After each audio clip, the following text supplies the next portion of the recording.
Hello, everyone. We are live and recording. So happy Monday. I am excited because today we are celebrating Palm Springs Noir. And joining us in conversation, we have our fearless leader today, who is going to be Halley Sutton, and she is diagonally downwards of me. And then we have joining us Roberge, who is right below me, and then we have Rob Bowman, who is in our fancy studio right next to me. And we also have Barbara, who, due to technical difficulties and the fact that the internet is the internet, she is trying valiantly to join us, so you may see her popping up on screen in just a couple minutes. But I am so excited. So Palm Springs Noir is a collection of short stories that all happen in Palm Springs, and as the title suggests, are of the noir variety. And it's just a great, fabulous collection. I'm going to let the authors tell you more about it because they will do a much more fascinating job than I will. And to go ahead and let you guys know the house rules, to the right-hand side, we have our lovely chat section. Make sure you say hello. Hello to everyone out there, myself as well as Rob, who's my other bookseller working with me. We will be in the chats if you guys have anything. Yay, we got a hello. Oh. Wow. It was in order. Thank you, Leslie. I'm gonna ignore the other hello, but thank you, Barbara, and thank you, Leslie and Tina. Wait, did you say that the bookseller is also named Rob? Yes, we have another Rob. We have the ghost Rob too, who is also helping. So we have a full house of Robs tonight, everyone. You're in for a treat. But also, if you have any questions, which I always highly encourage you guys, events, the best part is that you get to actually engage with the authors, poke their mysterious brains and be like, this is fascinating, but how did you come up with this idea, or whatever other questions you've got. And there's the ask a question button down below. So just click that and you can submit your questions. And then most importantly, sorry, I'm laughing at the comments as we have all of the Robs saying hello. And then most importantly, Barbara has appeared. Ha-ha!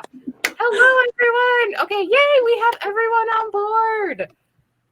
So we have our last author, Barbara. Hello. Okay. Yay. So I'm about to pass it off to Halley. But everyone, if you wish to purchase the book, which is so important in supporting the authors as well as independent bookstores, there will be the lovely purchase book button down below. And I've said this before, but if you're ever in a reading slump and you're trying to get back into it, like, short stories are the best thing to help with that. So I always highly recommend like picking up anthologies just because they're so great if you're a reader, and it just, they're amazing and awesome. On that note, though, I'm going to go ahead and pass it off, and I will see y'all at the end of the event. Bye. Thank you, Constance. Well, I'm so excited. My name is Halley Sutton. I'm so excited to be here with our esteemed noir authors tonight. I'm the author of the feminist noir thriller that came out last year, The Lady Upstairs. And I am a fan of all things noir and all things Palm Springs. So like, this is such a dovetailing of my interest to be here talking to you about this fabulous book. So I think maybe we'll just have everyone do like a really short intro to themselves as a writer, and then just read a page from their short story, and then we can launch in. So Rob Bowman, with the amazing setup and the camera putting us all to shame, how about we start with you? Sure. Yeah, this is not my home or setup, everyone. It's a friend of mine's letting me into his home while my internet's down. So don't grow accustomed to this from me if there's any future event. My name is Rob Bowman. This is actually my first in-print publication of fiction. I've done nonfiction and have written some things that are kind of in the pipe. But of published fiction, this is actually my first one. So I'm definitely the least experienced person on the panel. So I don't know how much wisdom I'll have for any questions. But yeah, I'm thrilled to be here with everyone. Great. Do you want to read a page from your... Oh yeah, I can read the first page of mine, sure. So mine takes place in the Bermuda Dunes neighborhood, and it's called Everything Drains and Disappears. Do you have a better plan? I didn't. Then this is the plan, Monique said. We were broke, sitting at the counter in our apartment, a tilting slab that the ad had said was a breakfast nook, but was really shellacked and cracked plywood that managed the gloomy trick of always being damp, always. 115 degrees outside, AC broken, water shut off for not paying the bill. But everything in that place still clammy and sticky, damp without cooling or quenching, like a board made of swamp. Meanwhile, you drive up and down through the desert, and every gated community here sucks down electricity, whirls their AC turbines as the windmills churn just next to the mountains, the wind slamming down the slopes and crushing along the fans, chopping down the birds. Not that I care. I wonder about coyotes running along there, eating the obliterated birds. Fly through this valley and get knocked down and eaten. I think it's a good place to stop on it. Great. Wonderful. Thank you. Thanks. Rob Roberge, how about you? I didn't quite understand, like, this is not anyone else's fault. This is, I preface a lot of statements by saying I didn't quite understand, and sometimes the quite is missing. But we're supposed to introduce ourselves, right? So I'm a really neurotic writer from Wonder Valley, which is a high desert above Palm Springs, as a matter of fact. And I've got 4 books of fiction out and a memoir. And I guess the only notable thing about the memoir was that it was my 5th book, and it was released when I was 50, and it won a Barnes & Noble Discover Great New Writers Award 24 years after my first book. So I'm hoping that means I might live to be 140 if I'm a new writer. But anyway, here's a little section of, I don't want to live to be 140. I don't have the book in front of me, so I may look strange as I'm reading this, but I'll be back in a second. And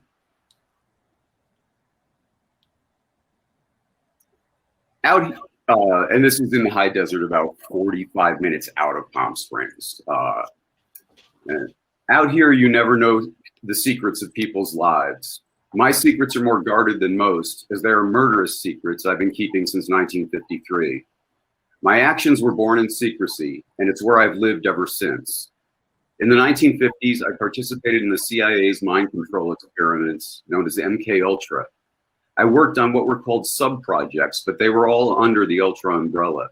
I told myself at first, before I'd seen or known the scope of it, that I was doing this as a patriot, knowing the Russians were doing the same experiments, the Koreans, Batista, even though we owned him. And we in the agency could not allow them to be first, to be able to control people's minds, our soldiers, our POWs, our spies, hell, possibly our president. And we did these experiments I now regret deeply, so we could, with our rapid advancements, be able to control their minds. Any other enemies of the state, domestic or global. A good man would have told the government and screamed to the Times. A good man would have risked his life. But while it does nothing to ease my guilt, I have never thought that was an option. To want to quit made you a national security risk. If they didn't kill you right away, they would torture you and destroy your mind until you were of no use, and then they'd kill you. Or worse, leave what was left of you alive. Thanks. Chills. Barbara, how about you? Hi, Halley. Thank you for moderating. I'm so glad you're here.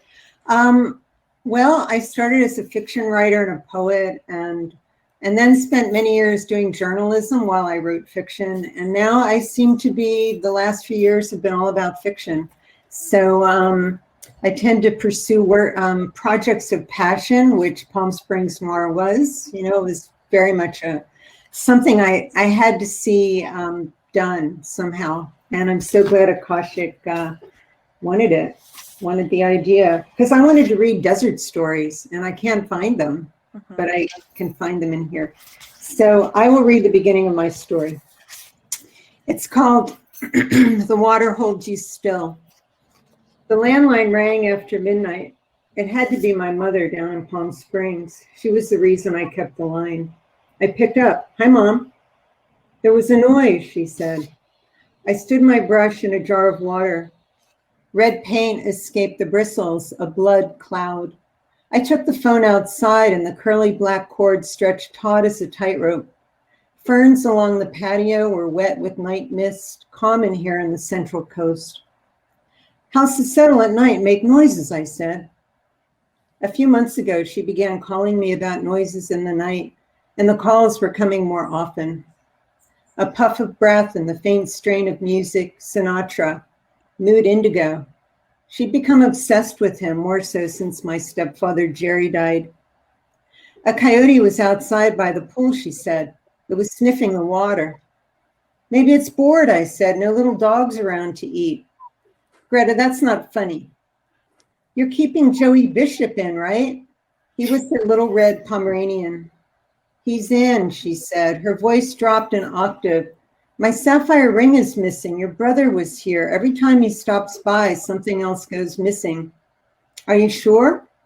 Out on the highway, red and blue lights whirled by. Last week it was my diamond earrings. I was going to give those to you, she said. I took it personally. My brother knew they would be mine someday. I've always loved those earrings, I said. Has anyone else other than Ben been around? Repair people, pool cleaner, gardener, I can't keep track. So it could be anyone. Do you think your brother's gambling again, she asked. People go to those pawn shops up on Palm Canyon and over in Cathedral City to sell things they steal, or they sell them on Club's List. You mean Craigslist? Make fun. Look, Mom, I said, if Ben's stealing from you, call the police, turn him in. I can't, she said, he's my son. Great, thank you. Gives everyone a little taste of some of the offerings to expect in Palm Springs Noir. Okay, so I wanted to kick us off with a really broad question, and I'm actually stealing it from Barbara, but what is your definition of noir? Who would you like to go first?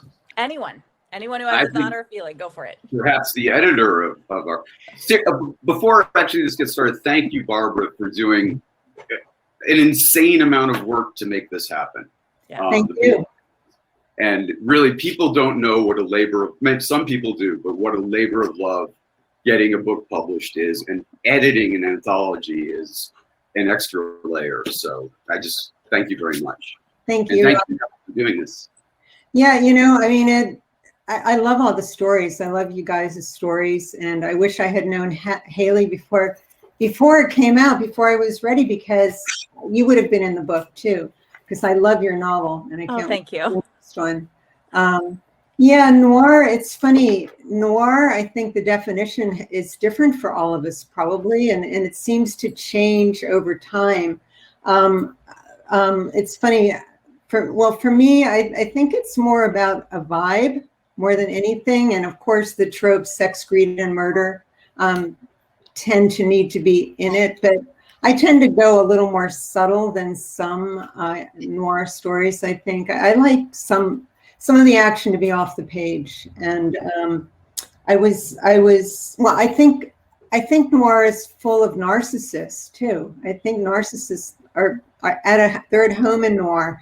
But I was talking with Vicki Hendricks, whom Halley's good friends with too, and I was saying this, that noir is, you know, it can be so many things. And she said, there are many kinds of noir, but to me, only the James M. Cain types count. Main characters, the murderer, passion, obsession, love triangle, and betrayal included. So I'll go with that. Great. Cain's all first person too, which is fascinating. He had an essay about trying to write novels in third, and that they were all failures until he discovered first person. It's a really interesting essay. It's the intro to Three of a Kind, which is Mildred Pierce, Double Indemnity, and Postman. It's a really good collection. Three of a Kind. Got to write it down. Yeah, me too. So I guess I'm next because Yeah, go ahead. Sure, yeah. Well, I mean, there's the incredibly gendered and heteronormative old one that the definition was she was beautiful and I was doomed, which can have any number of variations on it. But I don't. For me, it's the great crime novelist Jim Thompson. His nephew wrote him a letter saying, "I want to be a writer. Do you have any advice?" And this is when he was dying and blind, like up the hill from Mousseau and Frank, that his wife would like lead him to near the end of his life every day. And he writes back, like, there are 33 plots. I should know. I've written them all. There are 33 stories, and there's only one plot. And he said, things are not as they seem. And I think, you know, anything that's a sentence or a label is inherently instructive and reductive. But that's a really interesting statement, because every novel I love is about things not being as they seem, and then for me, it then jumps into, you know, the Venn diagram of literary and crime and noir sort of are enormous to me. And but for the noir, I think it has that what isn't as it seems includes violence and transgression by a major character of a major authoritative rule, at least. That's great. Yeah, I mean, I agree with everything everyone said. The things I would add to it would be that I think for me, it's important in noir that people are trying to make the right decision, but inevitably make the wrong decision. They think they're getting ahead. They think they're doing the right thing, but they never are. And the consequences of that become untenable for them. And I think that in keeping with that, all the noir stories I like most, the protagonist isn't as bright as they think they are. Yes. They think they're a lot smarter than they really are. And as a result, things get out of control for them. And there's some mode of swindle, whether it's running a con game or they're cheating a partner of something, or they're lying to a spouse. There's some, I'm going to get something over them. But then they're really not, because they're not as bright as they think they are. And that for me that's a distinction between noir and crime. Because I think crime, you can have really brilliant, you know, Danny Ocean kind of doing the thing. In noir, I feel like they have to be a little bit dumber than they think they are. It's kind of essential for me. Absolutely. It's a little more the common man trying to, it makes me think of the quote, I think it's by Laura Lippman, dreamers become schemers is her vision of noir. That makes me wonder, were there any like noir tropes that you particularly had in mind when you were crafting these short stories? Like anything you wanted to play with or really play against? Well, I mean, for me, I mean, I wanted to make it as seedy. When people read my story, I wanted to make it as seedy as I could. I wanted to really de-glamorize the Palm Springs thing. And I wanted to make it very believable. Like very like, yeah, that could be happening next door. That seems like a thing that's going on. And so that was something that was important to me. And I also wanted to, and I don't know that I succeeded necessarily in this. I didn't want to have the femme fatale who's the like Black Widow character. You know, I feel that it's such a worn out trope and it's so suspicious of women and ultimately misogynistic in its whole thing. I wanted it instead to be, if you were stuck with a moron, how do you get away from the moron? And the moron is my protagonist. So that, you know, I thought would be an interesting dynamic to play with a bit. Yeah, actually, and somebody had me ask Rob about his story, like, does that happen in there? It's like, well, it's fiction, but maybe, you know, they're like, oh, I need to find out about this. Wild story. Yeah. Wild story, Rob. I loved it. I loved all of your stories, but oh no, we lost Barbara again. And then there were 3. Oh no. All right. Well, Roberge, what about you? Was there any particular noir trope you were thinking of playing against in crafting your story? Yeah. And this is not to be like distancing, but I guess if I were to give a label I lean more towards crime, I think, than noir. To me, they really do overlap a tremendous amount. You know, what was I trying to avoid? I wasn't consciously trying to avoid anything because I didn't really have a character who was a standard sort of protagonist for noir. Like, you know, he's running rather than seeking, which is one thing. I mean, one of the things I love about first-person noir is that the reader is so privileged, they get everything the moment the protagonist gets it, unless the writer's a cheat. And then I put the book down. You know, and which is, you know, different, I think, in someone on the run versus someone trying to exercise their will moving forward rather than backward. That makes sense. So another question I kind of wanted to ask, which Rob Bowman, you touched on this a little bit, was kind of how Palm Springs played into the crafting of this narrative. Is how did knowing this was going into an anthology about Palm Springs noir influence the story or go into the plot of the story you were creating? Yeah, yeah, it was a huge thing for me. My story, it takes place in a neighborhood called Bermuda Dunes. And those of you who aren't from the desert, I'm sure there's comparable places around, but Bermuda Dunes is this unincorporated township dropped in the middle of the valley that is a lot of rich people decide they want to start their own town, but not do it in a legal way, and build this kind of odd fiefdom and caste system where inside this neighborhood they've created, this tiny town, there are neighborhoods inside of it with their own gates. And it's this very odd place. And so, and I come from Denver originally. I've lived in the desert for 6 years. It's one of those things when you come as an outsider to a place, you notice how strange things are. And that all the neighborhoods here are gated, and they have these enormous like water fountains in front of them in the desert, which I think is kind of perverse and grotesque. And these enormous golf courses that everyone's obsessed with. And it's the basis of the economy, you know, and the Palm Springs area is very much divided into not just haves and have-nots, but it's the rich who are vacationing and the people who serve them while they relax. And so I'm really interested in those people who are on the serving end of that equation. And eventually you'll get tired of serving and try to, you know, move to the other side of the street. So that kind of the class dynamics here. And I realize as I'm saying this, people be like, wow, I mean, there's that everywhere. And the wealthiest zip code in the country is in this area. And then 5 miles away, there's people with dirt floors in their homes. I mean, it is incredibly stark, the contrast and wealth here. So that was really the thing that came most to me, in addition to the weather and the natural landscape and some of the animal imagery in the story. Great. Roberge, what about you? Sorry, Rob froze, so I didn't know if he was done there.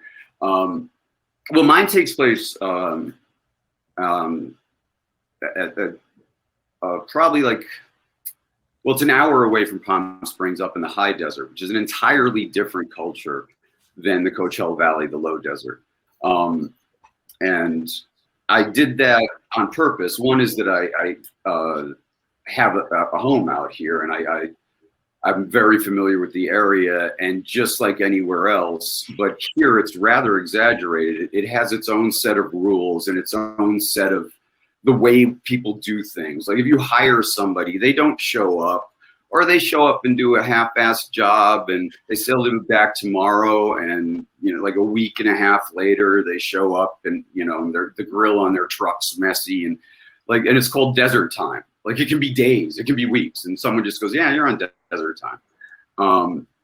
But the reason I chose it, not just because I was familiar with it and love it, although my narrator doesn't love it, it's a necessity for that narrator, is that I'm not a conspiracy theorist, but MK Ultra was a very real thing from roughly under Allen Dulles in the CIA, from the 50s to the early 70s, but they destroyed all the records pretty much in 1968.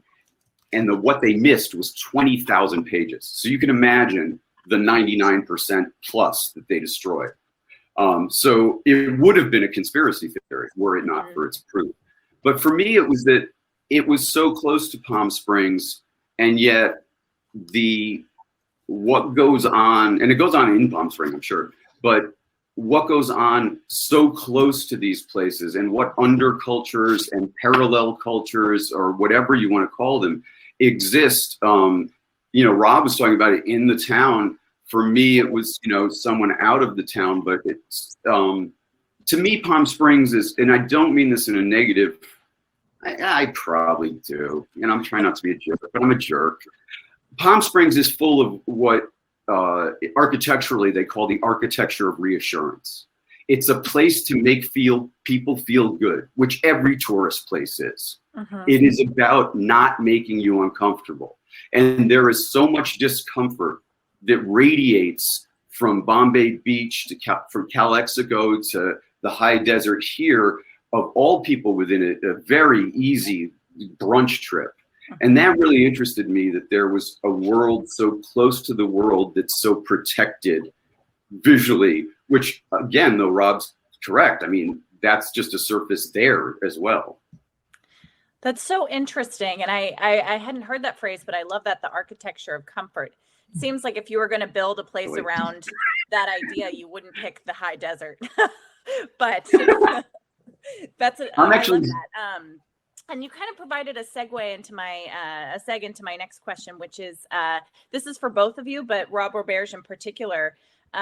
What was the research that you did for this short story, particularly around MK Ultra? There must have been fascinating. I mean, did you read those excerpts of those 20,000 pages? Oh yeah. Yeah. But you know, it's weird. I used to think I didn't do research, and I had said it to someone, and they said, "You get interested in something, and you read 20 books on the subject." I'm like, "Yeah, that's just reading." And you know, dumbass me, that's actually research. But you know, I've done this long enough that I know that's research now. But I was actually far past the middle of a novel that I've been working on that had nothing to do with that. And when I'm writing fiction, I tend to read nonfiction, vice versa. And this is a novel, and I was reading some nonfiction, and someone recommended a book called Poisoner in Chief about Sidney Gottlieb, who was the chemical mastermind behind all the destructive stuff. And it was just very compelling.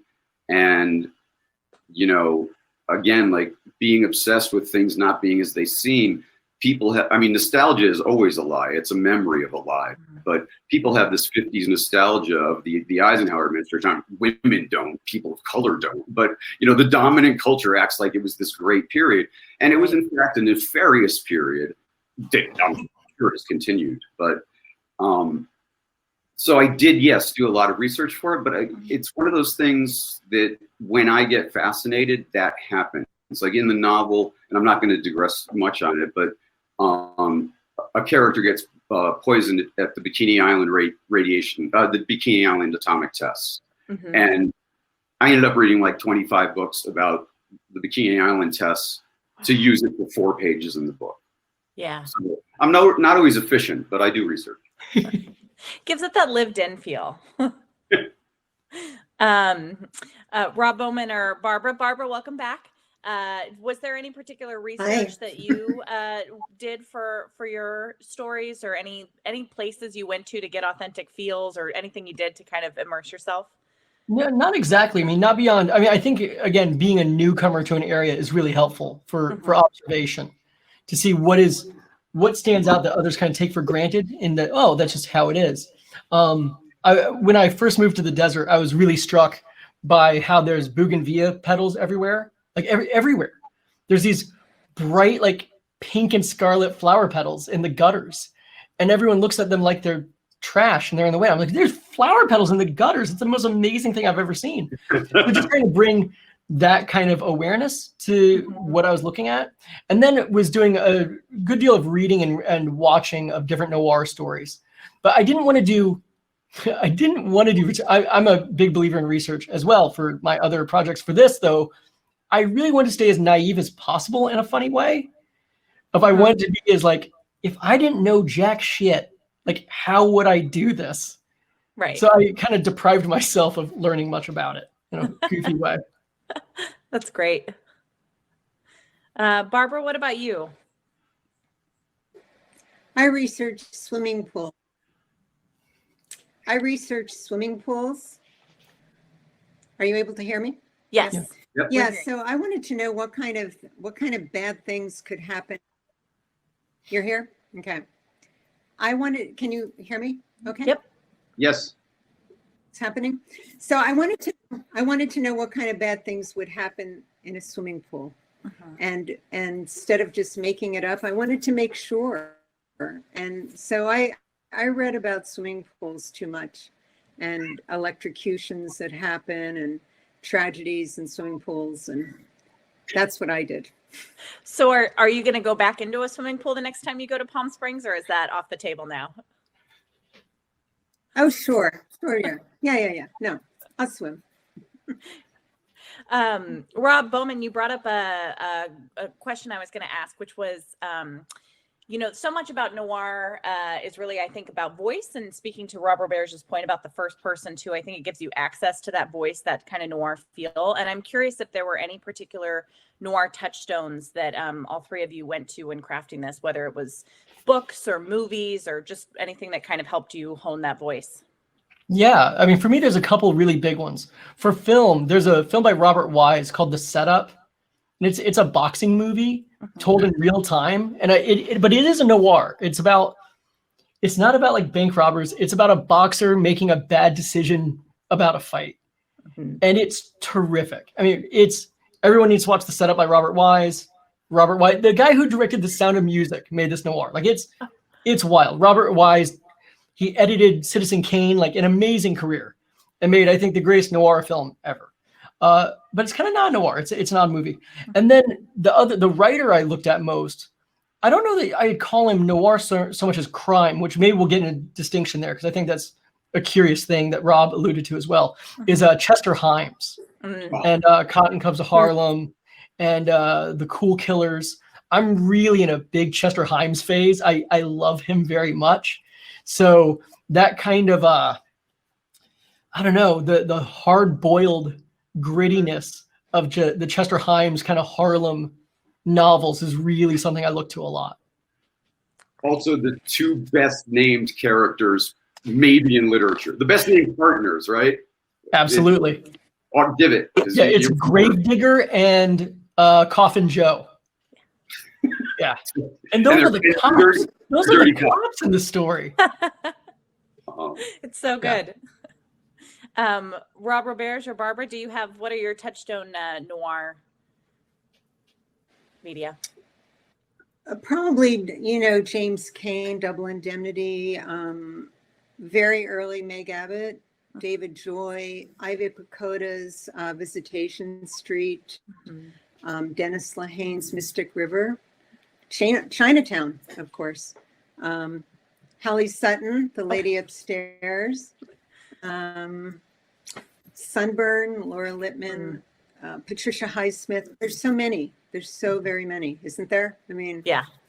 There's maybe not enough. I don't think there's enough women writing noir, but certainly you can find them, and there's so much to read. So Dorothy Hughes. I want to read Dorothy Hughes. I've heard that is she the first noir writer? Female writer? Yeah. Oh, sorry to interrupt. In a Lonely Place is killer. Sorry. No, go ahead. Oh, I don't think I had any specific people. Like, that's something that I tend to think about after the fact, like in a situation such as this. It's like I'm obsessed with narrative theory, but I don't think about it when I write. I think about it in revision or when I read someone else. So I don't really have goals. I have questions when I write, but I would say the touchstone for noir was the type of first-person narrative that I always approach this kind of narrative with, which has an urgency and a main character who, I mean, depending on how you name it, is either having a moral or ethical crisis and fading the wrong way. Or sharply turning the wrong way. Rob, your story reminded me a lot of The Manchurian Candidate. Is that something you spend time on? I didn't think about it, but after the fact, that totally makes sense. I mean, it's about the same institutional desires and bodies of agencies trying to control someone's mind. And that it came out. It was written right after we had 3 soldiers in the Korean War who'd been POWs who denounced the United States from being in prison. And when they came back, the assumption was that they were brainwashed. And they in fact lied because they had torturers. But that was one of the biggest news stories that I've heard preceded the writing of the candidate. And of course, it takes mind control to the most extreme it can be, which is the leader of the free world being governed by someone else. So I think it's really cool the way it took it that far. I didn't think of it, but it's, it's longer and it's better. And you can watch it. It takes a long time to read. Yeah. Well, I noticed I love your story, though. It was scary. Yeah. Yeah. I noticed we have some questions in the chat, and I want to make sure we leave some time in case anyone wants to ask anything else. So I'll get started with some of the questions in the chat, which the first one we have is, what aspects or characteristics of the desert or Palm Springs uniquely influence your story? And we kind of touched on that a little bit, but I'm curious if there are any kind of like other things, physical characteristics or other parts that you felt influenced or your story. That one, for me, it's the tenacious nature of life. I mean, in the high desert, there isn't water siphoned off the Colorado River by incredibly rich people, ruining Imperial County's vegetation. It's kind of a loss to its own place. And 29 Palms has the Marine base, but you get out to the unincorporated area of Wonder Valley where I am, and that's what I like, is both the people, and it can be dangerous, but the people, the vegetation, the wildlife, all have it rough, and they do what they do to make it through. And I like that about it. Survivors in the desert. Unless it's a bunch of tweakers ripping off my stove, which has happened. Rob's answer reminded me, I do think a really key thing for me is that exploitation of the natural world here and how extreme it seems. And that there's something, I don't know, without waxing too much, there's something metaphoric in that of how the working class are then siphoned by the ruling class here. And it's simultaneously beautiful and kind of terrifying when you drive down in the valley and you see all the wind turbines. Yeah. It's genuinely beautiful, but it's also awe-inspiring of, oh my God, we made all this shit and now it's powering neon signs, and it's a kind of, I don't know, scary, but also pretty. The desert is an odd place of extreme. So, and there's a lot of imagery I definitely used in the story that feeds on that stuff. Absolutely. Barbara, anything for you? I was just, I was thinking about how the desert reminds me in some way of Vermont. Living in Vermont in the winter time, when it's so cold outside that if you didn't have a heater, I mean, I lived in Vermont for quite a while, and it would be 30 below. And all that was separating me from death was a thin wall. And if the heater didn't work, then what? And so I think about that about Palm Springs in reverse, that if there wasn't air conditioning or swamp coolers or ways to cool off, what would life be like there? And so it's so beautiful, and so much wondrous things are going on there that I love, but I'm always feeling like there's this edge, there's an edge. I love it. I mean, I love it. That's why I love to write about it. It is, like I was saying, there is this scary element amidst all the beauty. Yeah, absolutely. Our next question is, aside from the setting, are there any common themes that run through the stories? And that makes me think of, just even looking at the collection as a whole, there's parts about like Frank Sinatra, different things. I'm curious about speaking to any of those. In reading them, I definitely noticed, coyotes popping up and prevalence of water. Yes. Popping up. There's little things that people kept mentioning in their stories where I was like, oh, I don't know, maybe I wouldn't have used that image. And so everyone's really attached to that. But I think for good reason. There's things that just are iconically, maybe subconsciously representing the valley for people. Yeah. And definitely saw a lot of images kind of echo throughout the collection. Ditto. Yeah, I don't think I can top that for articulateness or the statement itself, content. I really don't. But sorry. No, I was going to ask you, Holly, if you saw, because obviously you know this book. Yes, I do. No, definitely. The water, the natural world. I thought,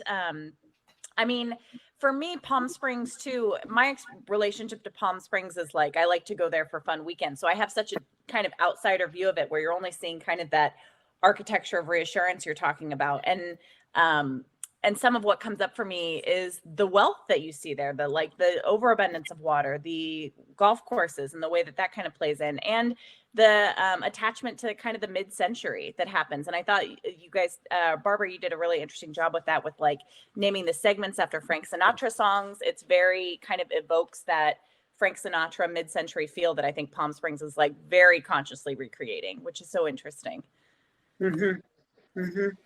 Yeah. And then the next question we have is, how did you decide which time period to write in, since Palm Springs has changed so much throughout the years?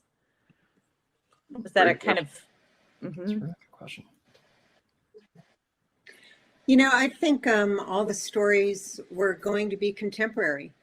You know, it was going to be contemporary Palm Springs as it is right now, or 2 years ago when the stories began. There are classic noir stories that Akashic publishes. There's Los Angeles classic noir, there's Brooklyn, Boston. There's a few places where they do another edition of the classic stories, but I think for the most part, all of the anthologies are contemporary noir. Yeah, there was, for me, something really fun about writing it contemporary, though, for a noir, which is something that, like, a game you can play when watching a movie or whatever, is how much of this plot wouldn't exist if they had cell phones, right? Like, cell phones would solve so many problems and stories. So trying to write a story where they use cell phones and there's still problems, or they're part of the problem, like, how can you make a noir or a crime story work right now? I think a lot of writers attempted to place stories in just kind of indeterminate times so that we don't have to worry about technology, which is understandable, but being able to not allowing myself to have that as a cheat, like, no, it's right now, they have everything I have in my house tech-wise. How do I make this function? I thought it would create a fun plot problem to solve. Yeah, does anyone know it's considered, you know, by the French naming noir, like one of the embryonic noirs. It's a film called Detour from 1946. It's like 65 minutes long. It would never be made. But like, I think the greatest screenplay exercise for any screenwriter is to watch Detour and try to do a modern adaptation of it. The guy sneaks into California on a non-picture ID. A woman is killed behind a door with a phone cord. I mean, there are just like 15 things that are major plot points that cannot happen today. So I think it would be like, you know, basically like good luck writing Chinatown 10 times better, or at least more creative, not better. Yeah. So, but I think we're in a period, you know, that would be this hypothetical challenge I've given screenwriters. You know, now that I'm not a screenwriter, I feel very comfortable doing it. But, you know, I think we are in what people call a post-noir or a neo-noir period for most of the people working in the form, whether they would call it that or not. And I'm not that comfortable with it. I guess neo, maybe. Post seems like, why are we doing this? Right. Okay, our next question is that we had mentioned earlier some great noir names, and those come from the Chester Himes books, which are linked in the chat there. But how did all of you come up with character names? And I'm going to expand that to ask about titles too, because I find titles really hard, and I loved all of your titles. And so I would like to steal your secrets. I have a title secret. This actually works. If you take a title and add "and other stories" and it rings, you've got a good title. This works every time. I swear to God, this is formulaic, but there is not an exception to it. If you know, it's like whatever you have and other stories. If it rings, you've got a title. If it's clunky, you don't have a title. Try it. And other essays. That is a great tip. I'm sorry, but it is. It's one of the few things I'm confident. I love that. It works. So how did you title yours then, Rob? What? I didn't. Was that to me? I was just asking, how did you come up with your title? For that one, I'm actually like as I said, I'm writing this novel, but I took like 4 days off and wrote the first 2 chapters of what's going to be a first-person MK Ultra novel that I'm going to do after this novel. So I just sort of got obsessed with the character, wanted to get it on the page, The story is not from the novel. It was just playing with the character. Ann Beattie used to say when she wrote a novel, she would write stories from the points of view of characters who did not have points of view in the novel. And she said it was a great way to farm out stories and keep getting published, but also to get to know the world. But the MK Ultra called many of their subjects expendables, from developmentally disabled children, postpartum depression, women who they gave electroshock to at 20 times the rate, and they were left with no brain at all. Oh, speaking of women too, just to pin it on publishing a little bit about women in noir, I think there might be a greater number of them writing it than are represented by the publishing industry. Just a thought, because I think it's true of every genre, pretty much. That I think there's more out there than publishing is allowing the audiences to see. And that's across the board in various diversities of people who do not look like me. Probably right. Sorry. No, I think you're right, honestly. Does anyone have any other thoughts about character naming or title naming? I mean, for me with titles is, if I don't have one, I go back and I reread the story and I look for a phrase that's resonant for me, and then I steal it from my title. And that's, I mean, mine is, I think the last line of the story is the title of mine. That's always just like, is there a phrase or something there that I'm not recognizing that's important in some way? And my first book got titled the same way. That's still waiting for a publisher. It's sitting in a drawer at the moment. And my newest book that I'm writing right now, it got the title from a line of dialogue. I wrote the line of dialogue and was like, oh, that's a decent title. So I feel like the title is there already. You just have to look for it. I'm actually sometimes I find a title with. Could you say it again? Sometimes I find the title within the story. Sometimes I find the title within the story, as Rob was saying. I think for my story, it kind of came fully formed, because it means a few different things. The water holds you still, and I like it when titles do more than one thing, and I'm always looking for that. But yeah, sometimes it's in the text, and you pull out the words, and there's the title. Yeah. Names for me. Rob? I'm from a mob town, so names are poetry. Like something like Johnny 10 and 2, because he walks with his feet at 10 and 2 o'clock. There was a guy named Lou the Torch Anthony. Lou the Flame Anthony, which everyone who didn't know him would call him the Torch because he was a town arsonist. And it meant you didn't know him if you called him the Torch. Things like that, Nice Guy Eddie. Now, obviously that can't be in every story, but I love names. I love the names of things in the world. I love Soffit and, Sluice Great. I'm in love with language. So, I mean, the last character I found that I never would have thought of was some baseball card sold for some obscene amount of money. And the guy's name was Phelan something, but he played for this team Providence. So I made a character Phelan Providence because it sounded good. That's great. That's great. Yeah, I tend to find I like a nickname for a character, and then I have to figure out why they have the nickname. So it might not be as colorful as something like Torch, but like in my story, the woman, the female character in it, her name, he calls her Mo. And I just liked calling her Mo. So I was like, well, why does he call her Mo? It'll be short for Monique. It could have been Monica. It could have been it could have been all kinds of things, but I just wanted her to be named Mo because I really like endearing pet names between people. And then when my characters use them to talk to one another, I feel like it's a shortcut to intimacy with my reader. And so I really lean on nicknames a lot and endearing odd nicknames, and not necessarily odd, but like just one that you don't hear every day maybe. And so that's really how I come to mind. Or I give them deliberately boring names. In my novel right now, the guy's name is Dave because he's not a very adventurous man. So his name is not a very adventurous name. No offense to any Daves in the audience. That's great. How about you, Helen? Do you have a name thing?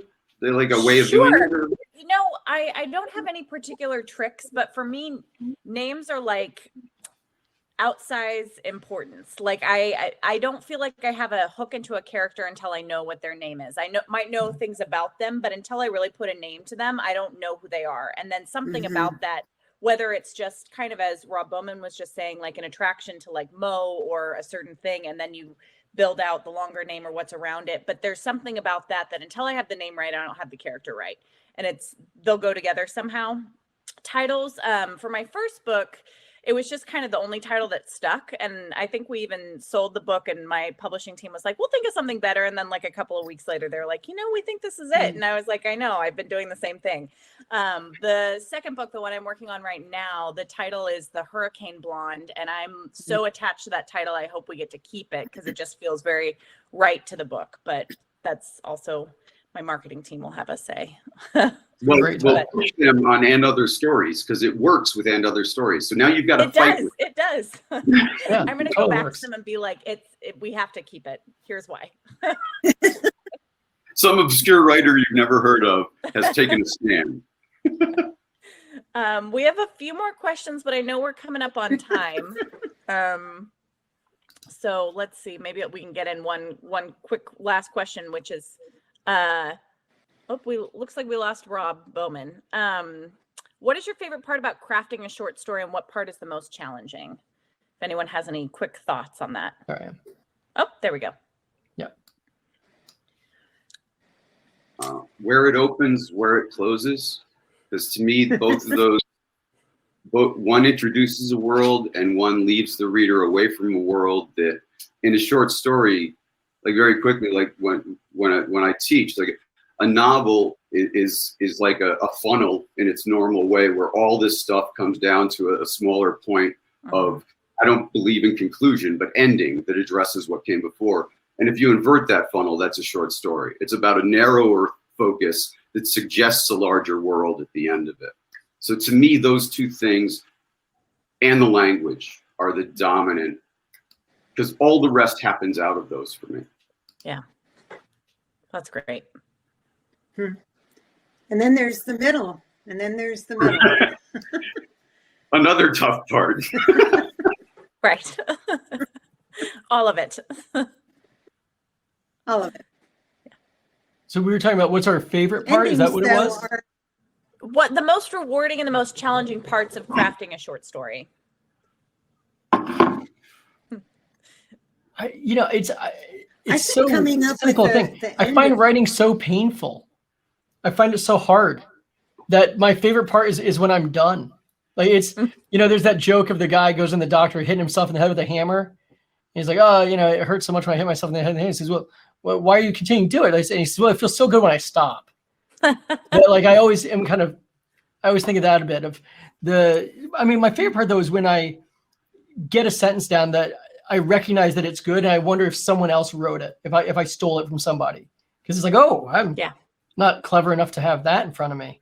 Those are my favorite moments. And then, the other thing I like most is figuring out the solution to a problem of how are they going to do this thing, and it will torture me. And then when the solution comes, there's an ecstasy of, oh my God, that's how they do it. Because ideally you paint your characters into corners and then they have to find their way out. And when they do, it's just the best feeling ever. Absolutely. Barbara, what are your thoughts?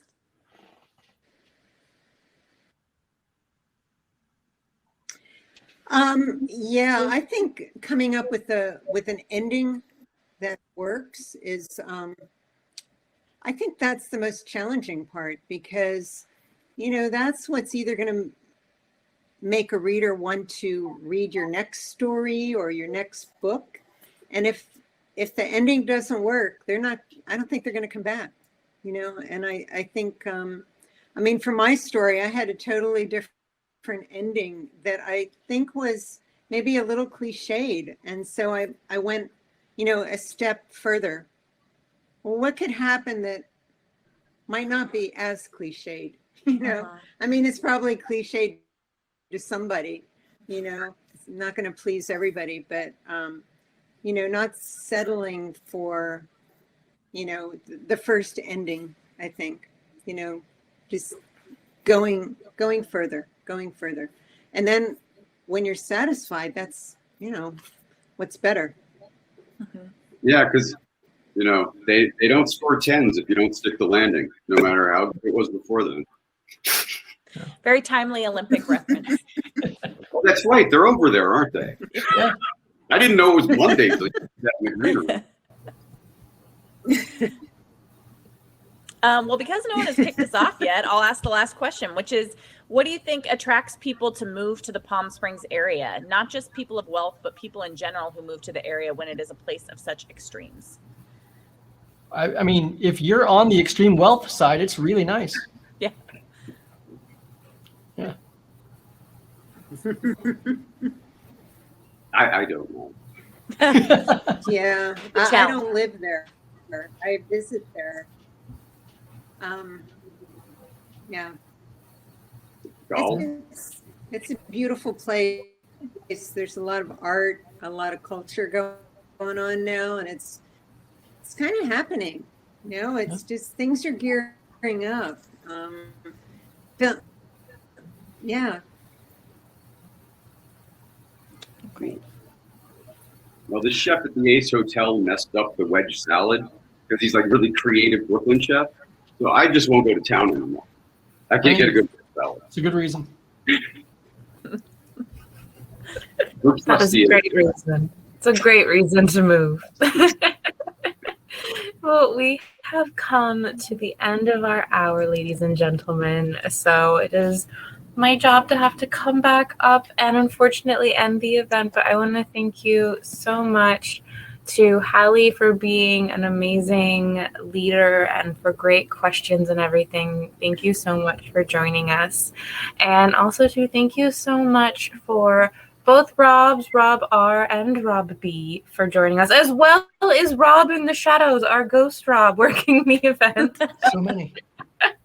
And also thank you so much, Barbara, not only for contributing, but also for editing, because as Rob said, that is a whole beast unto itself that deserves an additional round of applause. And thank you also to everyone for joining us, for your questions, for reading these stories, and for enjoying the beauty and also scariness of the desert, because as we touched on, it is very much a place of extremes. And as someone who did not grow up in the desert, I do not understand why people would ever move somewhere where it's 115 degrees and you can fry an egg on a car. But I want to thank everyone so much for joining us. My last quick little question, just to give you all a little shout out, is what you've got working on next. If there's anything you'd like to share with our readers, anything you want to put out there for everyone. And we'll start just because clockwise is easy. Rob, we'll go with you first. That's not specific. Rob Roberge. I just realized that, Rob Roberge. Sorry. You know, I'm not a good logline person, but it's a novel that explores both an institutional murder and a patricide in the same family over the course of 50 years. So that sounds awesome. Yeah, well, unfortunately, you know, it's not done or good yet. Halley, what about you? Or Rob, whichever order. Whichever. I'll go. So I have my crime detective novel, Like the Animal, that's in its finishing stages and hopefully will be available before too long. And I would not call it a noir because I feel like noirs are inherently kind of pessimistic, and this is a really optimistic and joyous book about terrible people. So hopefully people will really like it. Fair enough. And Barbara, would you like to go next? You know, there's a little bit of a lag, so I want to wait to see if... Barbara, can you hear me? Here, while we wait for the lag, Hallie, do you want to tell me Sure. what names you've got? I'm working on a mess of Sure, stuff. I I'm- don't think it's worth taking up.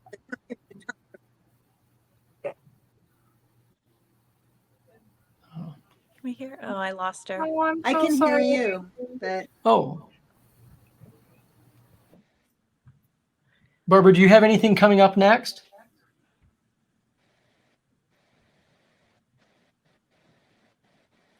Oh. Okay, I'll go really fast. I'm at work on my second novel called The Hurricane Blonde right now. It'll probably be out in 2023. So buckle your seatbelts. It'll be a there's while. too much of a lag. It's a great title. I'm excited to read it. Thank you. Thank you. Oh. I feel like Constance is frozen now too. Oh, she's saying in the chat she has too much of a lag. Oh,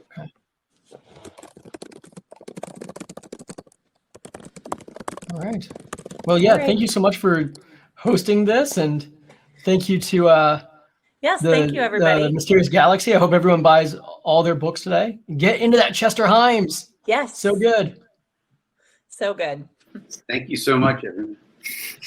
Thanks, everybody. Thank you. Thank you. I have no idea how to leave this software. Yeah. We can't. I think it's up to Constance. All right, guys, we're here forever now. More questions, let us know. This is like a FOMO play, like four authors stuck in a screen. Yeah, and thanks again, Barbara, for the opportunity. Yes. I haven't Thank had you. such. Welcome.